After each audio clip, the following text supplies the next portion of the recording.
In this quick video guide, we're going to see how we can create a video animation, 3D video animation using Shotcut and using frames rendered from Blender.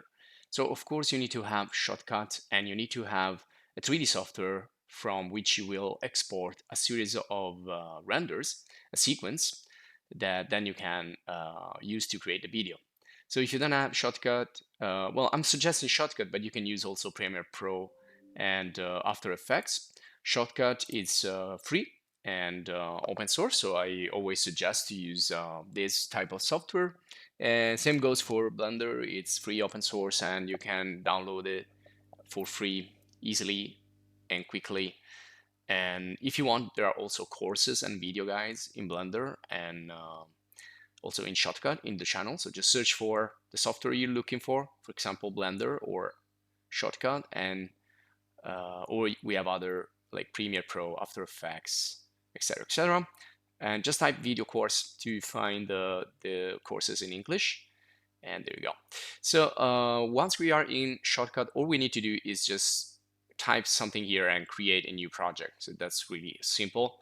I'm sorry the interface right now is in Italian for this video, but it's really simple. So all you need to do is just open the software Shotcut, type a name and click create, and that's going to create a new project. Now, once the new project is created, all you need to do is go up here and open a file. You can also do Control O on the keyboard. Navigate into the folder where you saved your frames, your animation in terms of frames, of course, not video. So we're going to turn these frames into a video. And you can see these are numbered. So usually when you export from any 3D software, you will have a series of frames or images or renderings, you can call them whatever you want, as a sequence, but with number. If another file doesn't have that number, and it will not be included in the sequence, like this one right there, for example. It has a totally different name. So I'm gonna open, and the first time, well, choose the first frame, sorry. And the first time you're only gonna see one frame. So you can see here it says 0001 and .png, so we can see the format and the name, and that's it.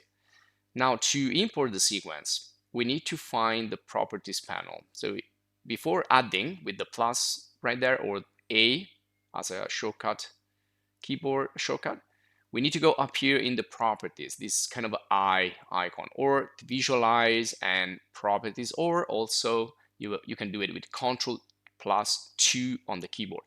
So let's do it. Control plus 2, and you can see down there now we have the properties panel, which I'm going to expand a little bit.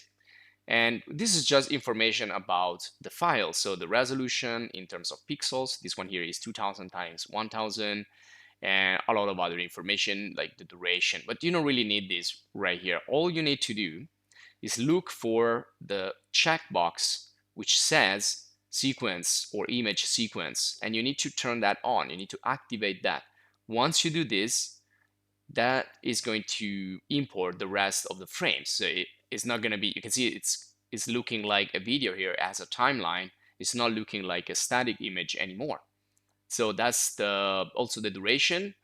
Well, this is a really fast animation because I only have like 4 or 5 frames, so it will last less than a second.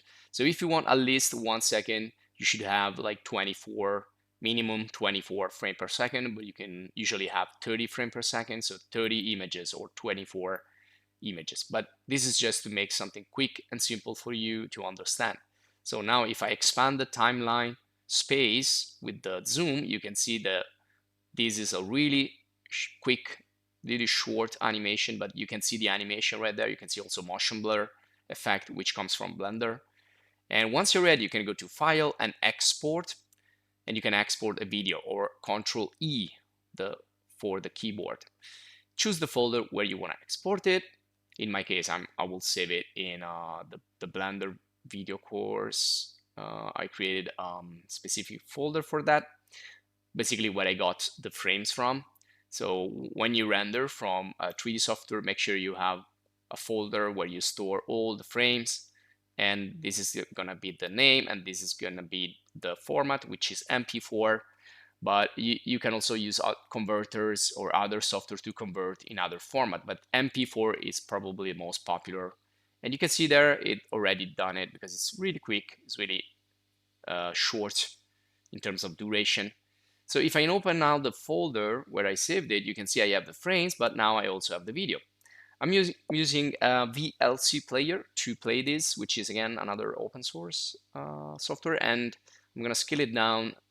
Okay, I need to kind of loop this because it's too fast, so it won't let me like scale down the image before I actually show it.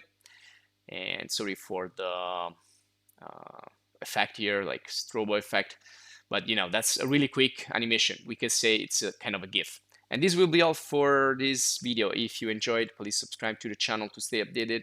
And if you want to support us, join the channel as a supporter. Thanks for watching. See you in the next.